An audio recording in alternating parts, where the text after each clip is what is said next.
नमस्कार, मेरा नाम doctor Shefali Bansal Madhav, IVF specialist and fertility consultant in New Life Fertility Centre Siliguri. आज हम बात करेंगे कि कब हमें एक फर्टिलिटी स्पेशलिस्ट को कंसल्ट करना चाहिए। हमें कैसे पता चलेगा कि हमें फर्टिलिटी स्पेशलिस्ट को देखने की ज़रूरत है। यूजुअली जो है मैरिज के 2 इयर्स तक हम फर्टिलिटी कंसल्टेंट को मिलने की एडवाइस नहीं देते हैं। नेचुरली कंसीव करने के लिए अगर कोई कपल्स जिनकी यंग एज है, लेस देन 35 है, अगर वो ऑलरेडी 2 साल से ज़्यादा समय से अगर वो ट्राई कर रहे हैं और कंसीव नहीं हो पा रहा है, तब उसे हम इनफर्टिलिटी कह सकते हैं। अगर किसी की डिलेड मैरिज है, फीमेल की एज अगर मोर देन 35 है और लेट मैरिज है, तो ऐसे केसेस में अगर 1 ईयर तक वो ट्राई कर चुके हैं और फिर भी कंसीव नहीं हो रहा है, तब फर्टिलिटी कंसल्टेंट को आपको दिखाना चाहिए और उसे हम इनफर्टिलिटी कह सकते हैं। अब अपनी बॉडी में ऐसे कौन से सिम्टम्स हैं जो आप देखकर ये समझ सकते हैं कि हमें कोई इनफर्टिलिटी प्रॉब्लम हो सकती है। सबसे पहले हम फीमेल के बारे में बात करेंगे। Most important is you have to see your menstrual cycles. अगर आपकी मेंस्ट्रुअल साइकिल्स रेगुलर हैं, नॉर्मल मेंस्ट्रुअल साइकिल की जो ड्यूरेशन होती है वो 28 टू 33-34 डेज़ तक हम नॉर्मल कहते हैं। अगर आपके मेंस्ट्रुअल साइकिल्स रेगुलर हैं, एवरेज फ्लो ऑफ पीरियड है, यानी कि 3 to 4 डेज़ तक ब्लीडिंग हो रही है और एक दिन में एटलीस्ट 2 या 3-4 पैड्स आप चेंज कर पा रहे हैं और पीरियड में कोई एक्सेसिव पेन वगैरह नहीं है, तो आप समझ सकते हैं कि ये हेल्दी मेंस्ट्रुअल साइकिल है।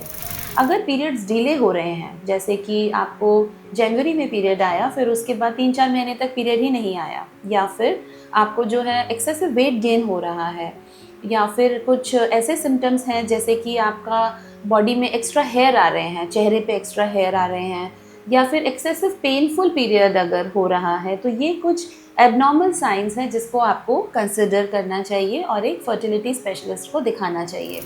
जनरली पीसीओडी पेशेंट्स जो होते हैं उनके सिम्टम्स जो रहते हैं पॉलीसिस्टिक ओवरी, उसमें delayed periods, weight gain and excessive hair on the body, ये सब सिम्टम्स जो हैं ये पीसीओडी की तरफ इंडिकेट करते हैं। और ऐसे पेशेंट्स में जनरली क्या होता है कि जो हार्मोनल बैलेंस बॉडी में रहना चाहिए फीमेल हार्मोन्स का, वो डिस्टर्ब्ड होता है। जैसे LH, FSH हार्मोन या testosterone hormone, even female body में भी some amount of testosterone hormone normal होता है, लेकिन अगर उसकी एक्सेसिव मात्रा हो जाए तो इसको हम हाइपर एंड्रोजेनिज्म कहते हैं और इसके कारण ही हर्सिटिज्म या चेहरे पे बाल आना, या आप समझिए एक्ने, पिंपल्स, या फिर जो है हेयर लॉस, हेयर थिनिंग होना, ये सब science of increase testosterone hormones हैं जो आपकी फर्टिलिटी के साथ इंटरफेयर कर सकते हैं और ओव्यूलेशन नहीं होगा। सेकेंड थिंग जो है वो है थायराइड। अगर थायराइड के कोई सिम्टम्स हैं, अगर थायराइड अनकंट्रोल्ड है, फॉर एग्जांपल वेट गेन है या कोल्ड स्किन रहती है या फिर थिक स्किन है, इस तरह से अगर कोई सिम्टम्स हैं तो थायराइड इशू हो सकता है, तो उसके कारण भी इनफर्टिलिटी हो सकती है, तो उसके लिए भी हमें फर्टिलिटी को स्पेशलिस्ट को दिखाना चाहिए। Third is dysmenorrhoea. अगर पीरियड्स के समय में एक्सेसिव पेन है या पीरियड शुरू होने से पहले अगर एक्सेसिव पेन रहता है, तो या फिर अगर इंटरकोर्स के टाइम पर एक्सेसिव पेन रहता है जिसे हम डिस्पेरिनिया कहते हैं, ऐसे सिम्टम्स में हमें फर्टिलिटी स्पेशलिस्ट को दिखाना चाहिए, क्योंकि एंडोमेट्रियोसिस एक ऐसी प्रॉब्लम है जिसके कारण ये प्रॉब्लम्स हो सकती हैं। एंडोमेट्रियोसिस में जनरली पेशेंट्स को सिवियर पेन ड्यूरिंग पीरियड्स रहता है, तो इस केस में भी हमें अल्ट्रासाउंड करके, ट्रांसवेजाइनल अल्ट्रासाउंड करके हम देखते हैं कि कोई ओवेरियन सिस्ट है या एंडोमेट्रियोसिस की क्या ग्रेडिंग है, और उसके कारण हम एडवाइस देते हैं। Fourth is sexual dysfunction. अगर कोई सेक्सुअल एक्टिविटी करने में अगर प्रॉब्लम है या सेक्सुअल डिस्फंक्शन फील हो रहा है, तो उस केस में भी हमें फर्टिलिटी स्पेशलिस्ट को दिखाना चाहिए। ये कुछ सिम्टम्स हैं फीमेल के बॉडी के हिसाब से, और मेल्स में जो है हमें कैसे पता चलेगा कि हमें कोई फर्टिलिटी प्रॉब्लम हो सकती है।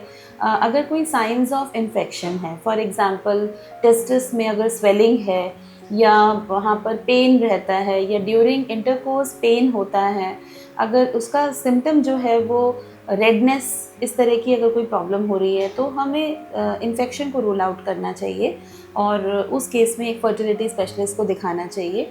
या फिर अगर इरेक्टाइल डिस्फंक्शन है, इंटरकोर्स करने में प्रॉब्लम है, सेक्सुअल डिसफंक्शन है, तो ऐसे केसेस में भी हमें एक फर्टिलिटी स्पेशलिस्ट को दिखाना चाहिए। तो क्या क्या टेस्ट हो सकते हैं जो फर्टिलिटी स्पेशलिस्ट जो हैं वो आपके लिए करेंगे? वो हम जनरली जो है मेल्स के लिए एक semen analysis is basic test, जिसमें हम सीमेन का count, motility, volume and morphology ये हम चेक करते हैं, जिससे हमें पता चलता है कि हेल्दी स्पर्म्स बॉडी में हैं कि नहीं। सेकंड, फीमेल में जो बेसिक टेस्ट हैं, फर्स्ट इज़ ओव्यूलेशन टेस्ट, जिसमें हम अल्ट्रासाउंड करके देखते हैं कि बॉडी में जो ओव्यूलेशन होना चाहिए around 13th-14th day mid cycle में एग रिलीज़ होता है, जिसे हम ओव्यूलेशन कहते हैं। तो ये ओव्यूलेशन हो रहा है कि नहीं, ये हम फॉलिकल मॉनिटरिंग से देख सकते हैं। इसके साथ साथ कुछ हार्मोनल टेस्ट जैसे कि एग क्वालिटी टेस्ट या थायराइड, प्रोलैक्टिन, इस तरह के बेसिक हार्मोन टेस्ट हम फर्टिलिटी टेस्ट के साथ करते हैं। Third important test is HSG यानी कि ट्यूबल पेटेंसी टेस्ट। जो फेलोपियन ट्यूब्स होती हैं उनमें अगर कोई ब्लॉकेज है तो उसको देखने के लिए हम एक्सरे कर सकते हैं, यूट्रस का एक्सरे, और उसको हम HSG कहते हैं, जिससे हम ट्यूब्स ओपन है या नहीं है ये देख सकते हैं। And fourth is uterus, that is the transvaginal ultrasound of uterus and endometrium lining.